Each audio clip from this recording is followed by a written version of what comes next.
एक बार की बात है, किसान खेत से लौट रहा था।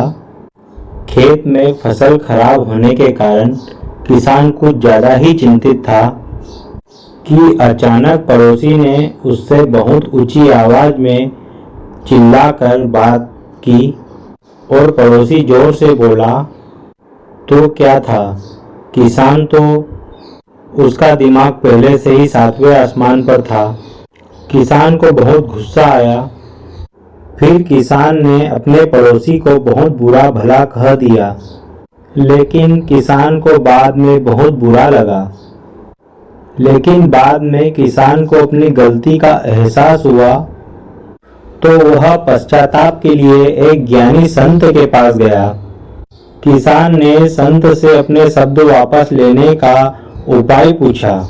किसान ने संत को कहा कि मैं मेरे मुंह से जो शब्द गलत निकले उनको वापस कैसे लूं, ताकि मेरा मन हल्का हो सके, मेरे मन का बोझ कम हो सके।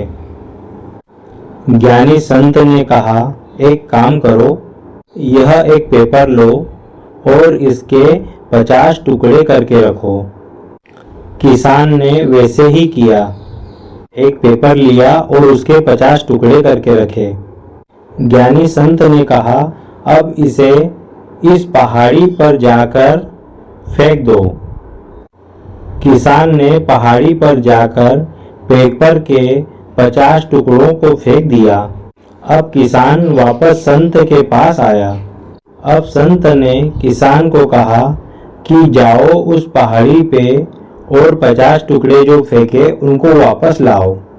संत ने जो बताया किसान ने वैसे ही किया। वह पहाड़ी पर गया, परंतु किसान को वहां पेपर के टुकड़े नहीं मिले, क्योंकि वह हवा के झोंकों में इधर उधर सब बिखर चुके थे। किसान पहाड़ी के नीचे गया। सारे पेपर के टुकड़े हवा के झोंकों में सब इधर उधर बिखर चुके थे, कुछ भी नहीं बचा था। किसान अब हताश निराश होकर संत के पास पहुंचा।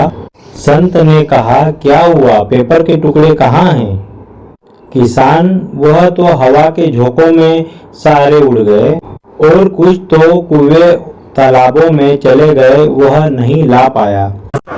संत ने, ठीक ऐसे ही हमारे शब्दों के साथ होता है। तुम आसानी से किसी को कुछ भी बिना सोचे समझे कह सकते हो, लेकिन एक बार कह देने के बाद वह शब्द जबान से उड़ जाते हैं, हवा के झोंकों में बिखर जाते हैं। शब्द हम बाद में कुछ नहीं कर सकते, शब्द वापस नहीं ले सकते।